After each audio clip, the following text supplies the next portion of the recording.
করেন না বাহিরের মানুষের সঙ্গে আসতে করেন? কিসের দ্বারা বানাইছে? দুনিয়ার সবকিছু কোন বলার দ্বারা বানাইছি? তোমাদেরকে আমার হাতের দ্বারা বানাইছি। কুদরতি হাতের দ্বারা আল্লাহ পাক হযরত আদম আলাইহিস সালামকে তৈরি করেছেন। যে বেশি দামি তার জায়গাটাও বেশি দামি হয়। আমাদের বাংলাদেশের প্রেসিডেন্ট সবচেয়ে বেশি দামি, এই জন্য তার জায়গা বঙ্গভবন। এরপরে প্রধানমন্ত্রী দাবি, জায়গা হলো গণভবন। কথা বুঝেন নাই কারবার? যে বেশি দামি তার জায়গাটাও দামি হয়। আদম আলাইহিস সালাম দামি বেশি, এই জন্য তার জায়গা জান্নাতে। কোন জায়গায় তৈরি করে তোমাদেরকে জান্নাতে রাখছি? সবচেয়ে বেশি দামি, সবচেয়ে বেশি দামি করে আল্লাহ পাক মানুষ হিসেবে তৈরি করেছেন। আদম থেকে ঈসা পর্যন্ত 1,24,000 পয়গম্বর পৃথিবীতে আগমন করেছেন। সমস্ত পয়গম্বরের যুগে আল্লাহ পাক মানুষ দুনিয়াতে প্রেরণ করেছেন। সেই মানুষও পৃথিবীতে আসছে, মাতবরি করছে, সর্দারি করছে, সবকিছু করছে। কিন্তু আল্লাহ পাক আদম থেকে ঈসা পর্যন্ত কোন নবীর যুগে আল্লাহ আমাদেরকে পাঠায় নাই, আখিরি নবীর উম্মত বানায় পাঠাইছে। সুবহানাল্লাহ আসতে বলতে দিছে, আসতে। মধ্যবর্তী একটু তাকিয়ে দেখবেন, কেউ যদি সুবহানাল্লাহ না করে মনে করবেন অন্য দলের লোক। ভালো করে বুঝলেন, আল্লাহ তাবারক ওয়া তাআলা আমাদেরকে রিজার্ভ করে রূহের জগতে রেখে দিয়েছেন। আদম থেকে ঈসা পর্যন্ত কোন নবীর যুগে পাঠাই নাই, বিশ্ব নবীর উম্মত বানায় পাঠাইছে। 1,24,000 পয়গম্বর পৃথিবীতে আসছে। পয়গম্বর দুনিয়ার থেকে চলে গেছে, তার দিনও চলে গেছে, তার কিতাবও। 104 খান কিতাব আল্লাহ পাক পৃথিবীতে নবীদের মাধ্যমে নাজিল করেছেন। 100 কিতাব হলো ছোট কিতাব, যেটাকে বলা হয় সহিফা, আর 4টা কিতাব হলো বড় কিতাব। আমাদের কিতাব কোরআনে কারীম, এই কিতাবের আগে আল্লাহ পাক আরো 103 খান কিতাব পৃথিবীতে নাজিল করেছিলেন। আজকের গোটা পৃথিবীর যত জাদুঘর, যত মিউজিয়াম, কোথাও তালাশ করলে একটা সহিফা পাওয়া যাবে। আদম আলাইহিস সালামের কাছে যে কিতাবটা নাজিল করেছিলেন ছোট কিতাব, এটার কোনো অস্তিত্ব আছে? ইব্রাহিম আলাইহিস সালামের যুগে যেটা নাজিল করেছিলেন এর কোনো অস্তিত্ব আছে?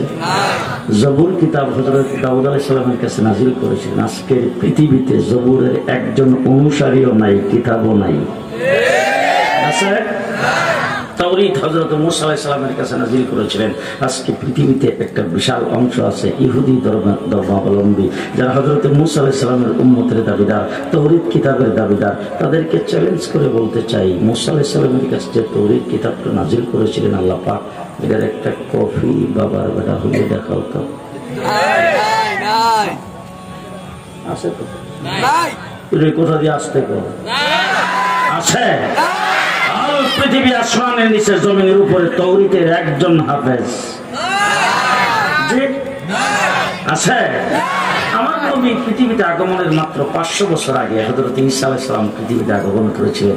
ঈসা আলাইহিস সালামকে আল্লাহ পাক একটা বড় কিতাব দিয়েছিলেন, সেটার নাম হলো ইনজিল। সেই ইনজিল বর্তমানে যেটাকে বাইবেল বলা হয়। আজকের গোটা পৃথিবীর সমস্ত খ্রিস্টান যারা পৃথিবীতে মাতবরি করে, আজকে ডোনাল্ড ট্রাম্প ইলেকশনে জিতেছেন, ইলেকশনে পাশ করেছেন, এই জন্য সারা পৃথিবী ওরই সর্বনাশ। ডোনাল্ড ট্রাম্প ছাড়া অন্য কোনো আলোচনা নাই। ডোনাল্ড ট্রাম্প সহ আমেরিকার ধর্ম খ্রিস্টান, তারা ইনজিল কিতাবের দাবিদার। আজকে কানাডার ধর্ম খ্রিস্টান, ইউরোপের ধর্ম খ্রিস্টান, ইংল্যান্ডের ধর্ম খ্রিস্টান, পৃথিবীর বিশাল একটা অংশ জুড়ে তারা আছেন। পৃথিবী চলে না ডলার ছাড়া, ডলারের মালিক তারা। পৃথিবী চলে না অস্ত্র ছাড়া, অস্ত্রের মালিক তারা। মাতবরির মালিক তারা, ক্ষমতার মালিক তারা। আজকে ডোনাল্ড ট্রাম্প বলেন আর জো বাইডেন বলেন, গোটা পৃথিবীতে মাতবরি করে। চ্যালেঞ্জ করে বলতে চাই, তোমরা যেই নবীর দাবিদার, যেই কিতাবের দাবিদার, বাবার বেটা হইলে ইনজিলের একটা কপি দেখাও। আছে? যে ঈসা আলাইহিস সালামের কাছে যে ইনজিল কিতাব নাজিল করেছিলেন সেটার কপি দেখাইতে পারবে না। গোটা পৃথিবীর জমিনে বলেন তো দেখি ইনজিলের হাফেজ আছে কয়জন? ডলার আছে হাফেজ নাই, অস্ত্র আছে হাফেজ নাই, ক্ষমতা আছে হাফেজ, মাতবরি আছে হাফেজ নাই। আর আমার জন্ম অন্ধ 30 পারা কোরআনের হাফেজ। কাজের বুয়ার ছেলে 30 পারা কোরআনের হাফেজ, রিক্সাওয়ালা ভ্যানওয়ালার ছেলে 30 পারা কোরআনের হাফেজ, দিন মজুরের ছেলে 30 পারা কোরআনের হাফেজ, বিশাল বড় অট্টালিকার মালিক। সেই অট্টালিকার মালিক তিনি কিন্তু কোরআন শরীফ পড়ে না, কোরআনের পড়া জানেও না। তার সন্তানরাও কোরআন শরীফ জীবনে দৈরেও দেখে নাই, সয়েও দেখে নাই, কিন্তু তার বাসার দারোয়ানের ছেলে 30 পারা কোরআনের হাফেজ। আছে না নাই? তুমি বিশাল বড় অট্টালিকার মালিক হয়েছ, তুমি কোরআনের খেদমত করবা না, তোমার দারোয়ানের দ্বারা কোরআনের খেদমত করে আল্লাহ পাক কোরআনকে পৃথিবীতে জিন্দা রাখবেন। আছে কিনা বলেন? পৃথিবীতে ইনজিলের একজন হাফেজ নাই। শুধু তাই না, আমার কোরআন নাজিল হয়েছে কোন ভাষায়? আরবি ভাষা। পৃথিবীর কোথাও নাই। তো আছে? কোথায় আছে? সৌদি আরবের ভাষা আরবি, আরব আমিরাতের ভাষা আরবি, কাতার কুয়েতের ভাষা আরবি, মিডল ইস্টের বিশাল একটি অংশের ভাষা আরবি। আমার কোরআনের ভাষা তার আরবি ভাষায় কথা বলে। আর কোরআন যেই ভাষায় নাজিল হয়েছে সেই ভাষার অস্তিত্ব পৃথিবীতে আছে। চ্যালেঞ্জ করে বলতে চাই, ঈসা আলাইহিস সালামের কাছে যেই ভাষায় কোরআন ইনজিল কিতাব নাজিল হয়েছিল, বাবার বেটা হইলে সেই ভাষার অস্তিত্ব পৃথিবীর কোথাও দেখাও আছে? আছে? মুহাম্মদুর রাসূলুল্লাহ সাল্লাল্লাহু আলাইহি সাল্লাম ঈসা আলাইহিস সালামের 500 বছর পরে পৃথিবীতে আসছে। কয় বছর? 500 বছর পরে রাসূল পৃথিবীতে আইসা দেখলেন মানুষগুলি বুতের পূজা করে। ঈসা আলাইহিস সালাম বুতের পূজা করতো না? বুতের পূজা শিক্ষা দিয়েছেন না? রাসূল আইসা দেখলেন শুধু বুতের পূজা করে না, বাইতুল্লাহর ভিতরেও মূর্তি লাগাইছে। বাইতুল্লাহর বাহিরে 360টা লাত, উজ্জা, মানাত আর হুবলের পূজা করে, তারা বুতের পূজা করে, আগুনের পূজা করে, চন্দ্রের পূজা করে, সূর্যের পূজা করে, বাইতুল্লাহ শরীফ উলঙ্গ হয়ে তওয়াফ করে। এটা কি ঈসা আলাইহিস সালামের আদর্শ? জি। রাসূল মাত্র 500 বছর পরে পৃথিবীতে আইসা দেখলেন ইনজিল কিতাবের অস্তিত্ব নাই, ঈসা আলাইহিস সালামের আদর্শ অস্তিত্ব নাই, তার শিক্ষা, সংস্কৃতি, তার কৃষ্টি, কালচার কোনো কিছু অবশিষ্ট নাই, সব শেষ করে দিয়েছে। মানুষগুলি এমন বর্বরতায় পৌঁছে গেছে, মেয়ে সন্তান জন্মগ্রহণ করলে জিন্দা কবর দেয়। জি, শেষ ওয়াজ এটাই শেষ। আমার নবী দুনিয়া থেকে গেছে কয় বছর? 1450 বছর আমার নবী পৃথিবীর থেকে চলে গেছে। আমার নবী ফজরের নামাজ রেখে গেছিলেন 4 রাকাত, এখন আছে কয় রাকাত? আসরের নামাজ রাসূল রেখে গেছিলেন 8 রাকাত, এখন বোধ রয়েছে 3 রাকাত। রাসূল সাল্লাল্লাহু আলাইহি ওয়াসাল্লাম প্রতি রাকাতে 2টা সিজদা করতেন। হুজুর সিজদায় যে সুবহান রাব্বিয়াল আলা কইতেন, এখন বোধ পরিবর্তন হয়ে শুধু সুবহানাল্লাহ। জি জি জি। মাথায় টুপি দেওয়ার সুন্নত রাসূল রেখে গেছে, এখন আছে? জি আছে। মসজিদে যাওয়ার সময় ডান পাও রাসূল রেখে গেছিলেন, এখনো আছে? বাথরুমে যাওয়ার সময় বাম পাও রাসূল রেখে গেছিলেন, এখনো আছে? মুহাম্মদুর রাসূলুল্লাহ সাল্লাল্লাহু আলাইহি ওয়াসাল্লাম আপনার চাইতে আপনার সুন্নাত 1450 বছর আগে সামান্যতম কোনো পরিবর্তন হয় নাই, যুগের পরিবর্তন হয়েছে। আর এই বাংলাদেশ তো নতুন বাংলা হয়েছে, সোনার বাংলা হয়েছে, স্মার্ট বাংলাদেশ হয়েছে, আর ডিজিটাল বাংলাদেশ হয়েছে, পদ্মা ব্রিজ হয়েছে, কর্ণফুলী টানেল হয়েছে। নবীর সুন্নতের কোনো পরিবর্তন হয়নি, হয়েছে কোনো পরিবর্তন? এই জন্য অনেক সময় বলে থাকি, ছোট সময় যখন মক্তবে পড়তাম, আজকের থেকে 50-55 বছর আগে, তখন মক্তবের কারি হিসেবে পড়াইতো, কাপ্তিতে যাওয়ার সময় সর্বপ্রথম বাম পাও দিয়া যাইতে হইবে। কোথায় কোথায়? তাপ্তি। তাপ্তি কোন জায়গায়? তাপ্তি। কিছুদিন পরে তাপ্তি হয়ে গেছে টয়লেট,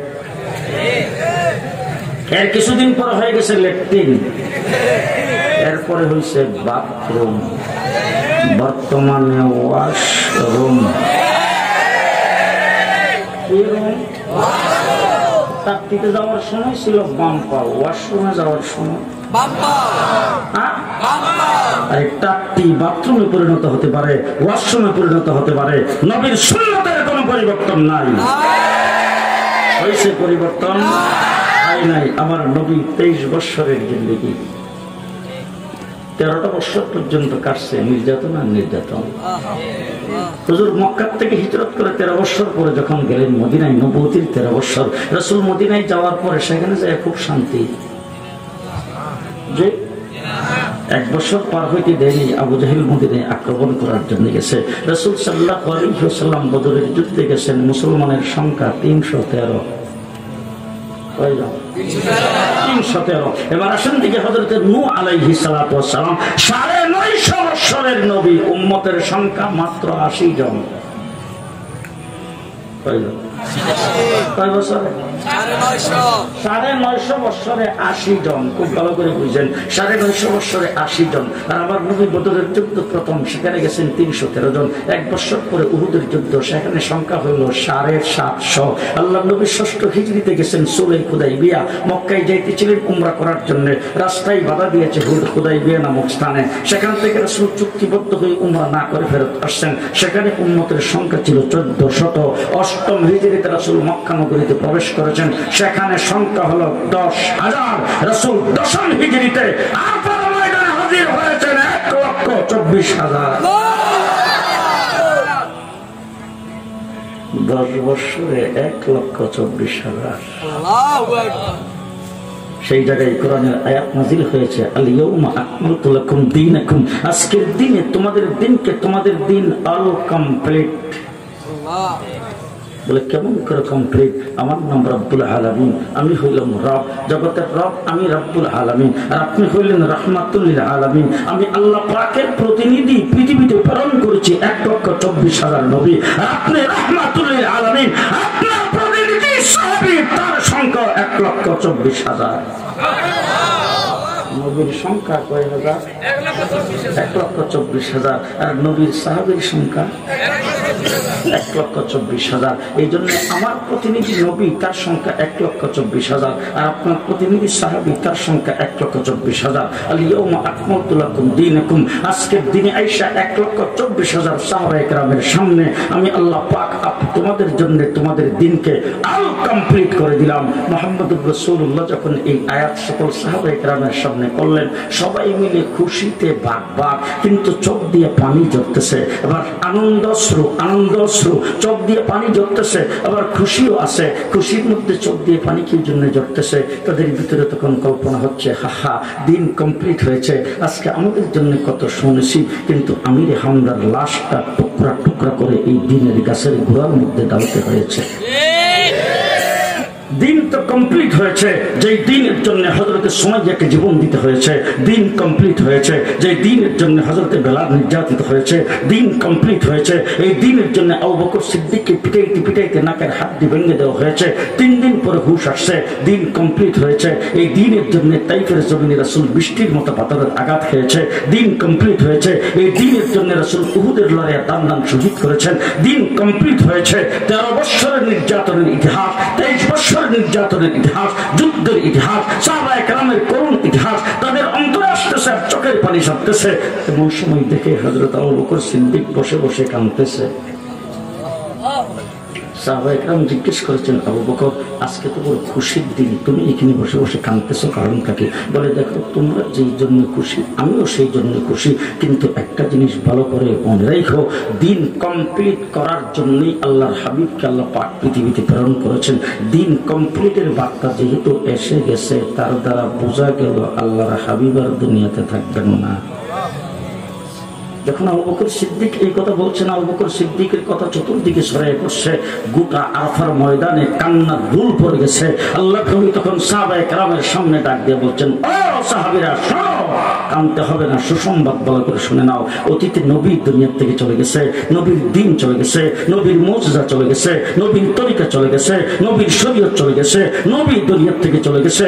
কোন নবী তার কোন নায়েব ঠিক করে যান নাই, তার কোন খলিফা ঠিক করে যান নাই। প্রত্যেক নবী চলে গেছেন, আমি দুনিয়ার থেকে চলে যাচ্ছি, আমার পরে নবী আসবে। হযরত ঈসা আলাইহিস সালাম সর্বশেষ আয়েশা বলছেন, মুবাশশিরাম বিরাসূল ইয়াতি মিন বাদি ইসমুহু আহমদ, আমি আগমন করেছি আহমদ নামের বিশ্ব নবীর সুসংবাদ দেওয়ার জন্য। নবী চলে গেছেন, নবীর দিন চলে গেছে, কিতাব চলে গেছে। শুনে রাখো, আমি দুনিয়ার থেকে চলে যাব, আমার দিন আমি যা রেখে যাব কিয়ামত পর্যন্ত থাকবে, সামান্য এদিক সেদিক হবে না।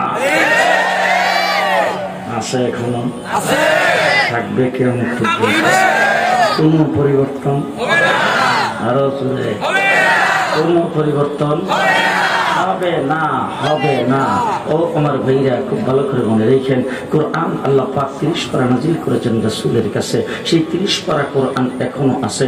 পৃথিবীতে যে বইটা সবচাইতে বেশি বর্তমান আধুনিক যুগের মেশিনে ছাপা হয় সেটার নাম হলো আল কোরআন। পৃথিবীতে যে বইটা অল পৃথিবীতে সবচাইতে বেশি মার্কেটে বিক্রি হয় সেটার নাম আল কোরআন। পৃথিবীর যে বইটা সবচাইতে বেশি মানুষ পড়ে এটার নাম আল কোরআন। যেই পৃথিবীতে সবচাইতে বেশি যেই বইটাকে মানুষ আদব করে, তা ফজিলতপূর্ণ, ফজিলত হিসেবে মানুষ চুম্বন খায়, সেই বইটার নাম আল কোরআন। ঠিক কিনা বলেন? ঠিক কিনা বলেন? পৃথিবীতে কোরআন এখনো আছে। কোরআনের সামান্যতম কোনো পরিবর্তন কেউ করতে পারে নাই, কিয়ামত পর্যন্ত হবে না। কি বলেন? হবে? হবে? হবে? কোনোদিন পরিবর্তন হবে না। হায় হায় হায়, আমেরিকার প্রেসিডেন্ট ছিল বুশ, বাদশাহ ফাহাদের সঙ্গে বৈঠকে বসছে। বৈঠকে বসার পরে মধ্যখানে বৈঠকের বিরতি একটু চা খাইতেছে, দুইজনে খুশ আলাপ করতেছে। এর ভিতর দিয়ে বুশ ডাক দিয়ে কয় বাদশাহ ফাহাদরে যে আপনাদের সঙ্গে তো আমাদের কত সুন্দর মিল, ব্যবসা বাণিজ্যের কত চুক্তি, রাষ্ট্রীয়ভাবে কত কাজকর্মের কত চুক্তি, একসাথে বসে মিটিং করতেছি, জাতিসংঘে আপনারাও আছেন আমরাও আছি, তো একটা জায়গার মধ্যে এসা আমরা আটকে যাই, এখানে আপনাদের সাথে কিছু গরমিল। কোন জায়গাটা এসা বলে আপনাদের যে ধর্মগ্রন্থ আল কোরআন, সেখানে ইহুদিদের সম্পর্কে সমালোচনা, নাসারাদের সম্পর্কে সমালোচনা, খ্রিস্টানদের সম্পর্কে সমালোচনা, যারা ইসলাম কবুল করে নাই, যারা মুহাম্মদুর রাসূলুল্লাহ সাল্লাল্লাহু আলাইহি ওয়াসাল্লামকে নবী মানে নাই, তাদের সম্পর্কে নানান ধরনের কথাবার্তা আছে। এই কথাবার্তাগুলি যদি একটু পরিবর্তন করে কোরআনটাকে যদি সাজায় নিতেন, তাহলে আপনাদের সাথে আমাদের আর কোন প্রকার গন্ডগোল থাকতো না। বাদশাহ ফাহাদ সাথে সাথে বলেছেন, তোমাদের ধর্মগ্রন্থ বাইবেলকে বৎসরে বৎসরে নিজের মন মতো বানায় অভ্যাস, এই জন্যই প্রস্তাব করতে পেরেছ। জেনে রাখো, আরে আমার কোরআনের পরিবর্তন দূরের কথা, কোরআনের অর্থের কোন একটা অক্ষরের বিশ্লেষণ, ব্যাখ্যা বিশ্লেষণের যদি সামান্যতম পরিবর্তন হয়, গোটা পৃথিবীতে আগুন জ্বলে যাবে, তার মধ্যে কোনো সন্দেহ নাই। ঠিক কিনা বলেন? 1450 বছর পর্যন্ত রাসূল দুনিয়া থেকে চলে গেছেন। রাসূল বলছেন, অতীতে নবী চলে গেছে, নবী তো কোনো খলিফা নিয়োগ করে যান নাই, আমি তোমাদের সামনে ঘোষণা করে গেলাম, আলাইকুম বিসুন্নতি ওয়া সুন্নাতিল খুলাফায়ে রাশিদিনিল মাহদিয়্যিন। আমি চলে যাচ্ছি দুনিয়া থেকে, আমার পরে আমার খুলাফায়ে রাশিদিন থাকবে। জেনে রাখো, আমি উম্মতের জন্য দিন ইসলামের ব্যাপারে মাসলা মাসাইলের বিষয়ে যত সিদ্ধান্ত আমি কমপ্লিট করে গেলাম, তা তো বলবো তো থাকবেই। আমার খোলাফায়ে রাশিদিন দিনের প্রয়োজনে, ইসলামের প্রয়োজনে যে সিদ্ধান্ত ঘোষণা করবেন, আমারটা মানা উম্মতের জন্য জীবন ফরজ, খোলাফায়ে রাশিদিনেরটা মানাও তেমন ফরজ। আমারটা মানলে যেই সওয়াব, খোলাফায়ে রাশিদিনেরটা মানলেও সেই সওয়াব। রাসূলুল্লাহ সাল্লাল্লাহু আলাইহি ওয়াসাল্লাম বলেছেন, ইন্নাল উলামা ওয়ারাসাতুল আম্বিয়া। আমি উলামায়ে কেরামকে, আমার উম্মতের উলামায়ে কেরামকে ঘোষণা করে গেলাম, তারা শুধু আমার নায়েব না, আদম থেকে আমি পর্যন্ত সকল নবীদের নায়েব। একটু জোরে সুবহানাল্লাহ। সকল নবীদের নায়েব। নবীদের যেই কাজ উম্মতের সেই কাজ, নবীর যেই কাজ উম্মতের উলামায়ে কেরামের সেই কাজ। কথা কয় না? নবীদের নায়েব। নবী তো করাত দিয়ে ছেড়ে গেছে, উলামায়ে কেরামও প্রয়োজনে করাত দিয়ে ছিড়বে। নবী মার খাইছে, উলামায়ে কেরামও মার খাবে। নবী জেল খাচ্ছে, উলামায়ে কেরামও জেল খাটবে। নবী কুয়ায় পড়ছে, উলামায়ে কেরামও কুয়ায় পড়বে। নবী আগুনে পড়ছে, উলামায়ে কেরামও প্রয়োজনে আগুনে পড়বে। এই জন্য আমাদেরকে জেল জলবের বই দেখাইবা, জেলখানায় বন্দি করে রাখবা, রিমান্ডে নির্যাতন করবা, তো আমাদের কাছে সামান্যতম কোনো মূল্য নাই। নবী যেই কাজ করেছে আমরা সেই কাজ করেই যাবো।